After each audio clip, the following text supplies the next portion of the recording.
And we begin tonight at 6 with Vice President J.D. Vance making a visit here to Indiana. Today he met with Indiana Governor Mike Braun and other GOP lawmakers to discuss redistricting. That's the Trump administration's push to redraw the congressional districts. Jenna Webster has been at the State House all day today and joins us live with what she learned about that visit. Hey, Jenna. Hey guys. Well, the Republican lawmakers are remaining very tight-lipped right now about what was actually discussed, what J.D. Vance had to say about redistricting, beyond really calling it a productive and kind of thoughtful conversation is the two words we've heard today. J.D. Vance arrived at the State Library about 10:30 this morning. He stayed for 3 hours. As you mentioned, we do know he met with Governor Mike Braun, House and Senate Republican lawmakers today.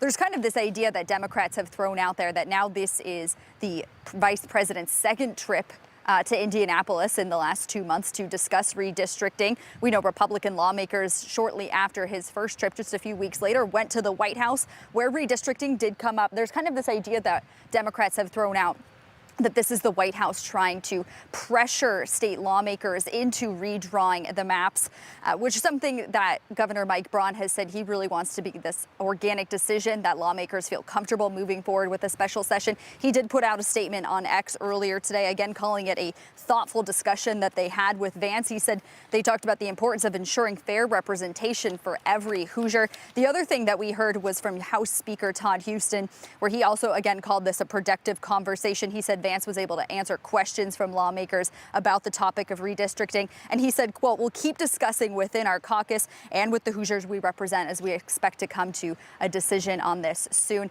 Again, Mike Braun has previously said that he anticipates if a special session is called, it could be any time between November and early next year ahead of the next legislative session. So still kind of waiting to see what kind of impact today's meeting with Vance will have on those conversations moving forward. All right, Jenna Webster reporting live for us today. Thank you so much. This is a big, hot topic, and certainly not everyone's on board with this push to redraw the maps. Yeah, those against it made their message very clear at the State House. Check this out.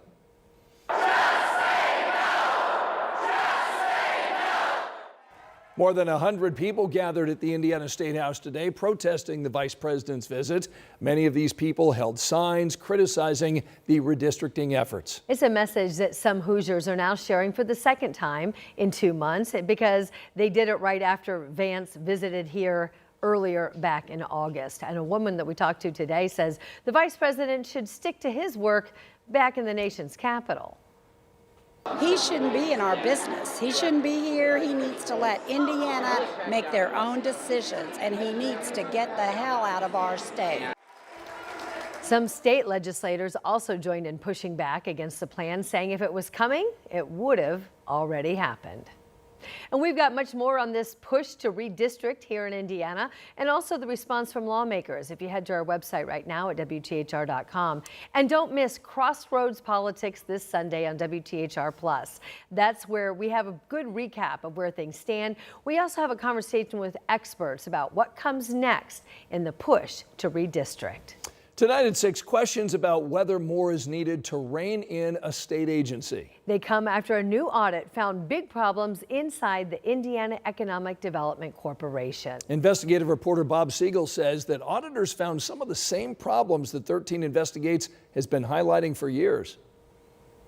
13 News has been investigating and raising questions about the Indiana Economic Development Corporation since it was first created in 2005. Can we get that list from IEDC? That's confidential information. In fact, it's been 15 years since 13 Investigates first exposed fabricated job numbers and a lack of transparency inside the state agency that's supposed to attract jobs.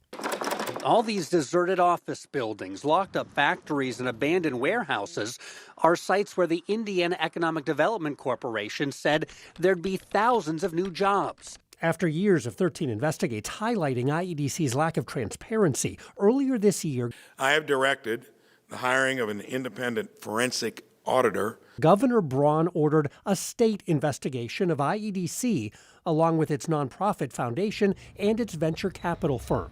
The results are now in, and this 127-page audit report shows significant problems. Auditors found massive no-bid contracts, inadequate policies and procedures, a lack of transparency and accountability, and lots of potential conflicts of interest.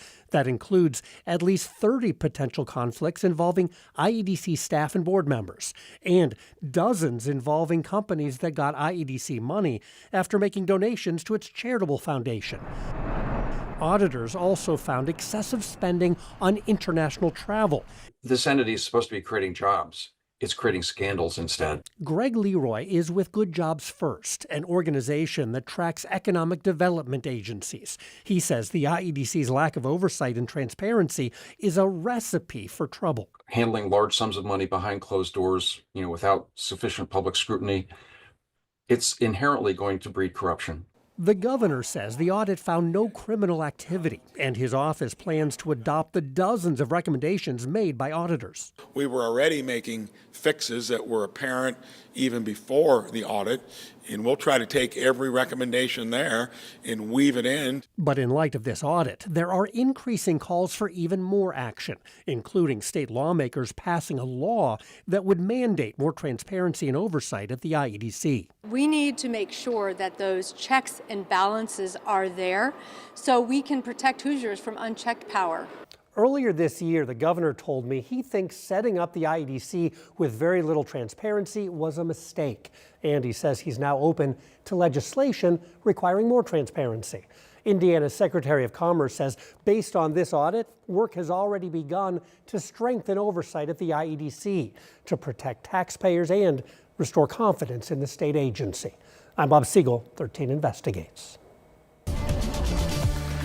Well, the weekend is finally here. At least we're almost there. We're on the doorstep. Temperatures into the 60s right now for most of you, although there were a few 70s that popped up earlier. The clouds rolled in through the day today, and they're likely going to stay with us through this evening, but it may keep our temperatures on the milder side, probably 50s more likely than anything else overnight. And then starting in the 50s, that'll allow us to warm up into the 70s as we push some of the clouds away, expecting some sunshine by the afternoon as those clouds move out. Enjoy a very pleasant evening through most of the evening. We're expecting just cloud cover. A sprinkle or a drizzle couldn't be ruled out. I'll be back with a look at the weekend forecast coming up.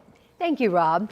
Tonight in Johnson County, the coroner is now facing more than a dozen charges for giving alcohol to a minor. State police tonight are investigating after the family of a 17-year-old girl says Mike Pruitt stalked her and sent unwanted text messages. Pruitt tonight is facing 14 charges, including contributing to the delinquency of a minor and furnishing alcohol to a minor. Now court documents are detailing the incidents that led to these charges being filed in the case. And they reveal that the teen met with Pruitt through pig showing in 4-H. The documents detail several incidents in which he bought alcohol and cannabis gummies for the girl and her friends.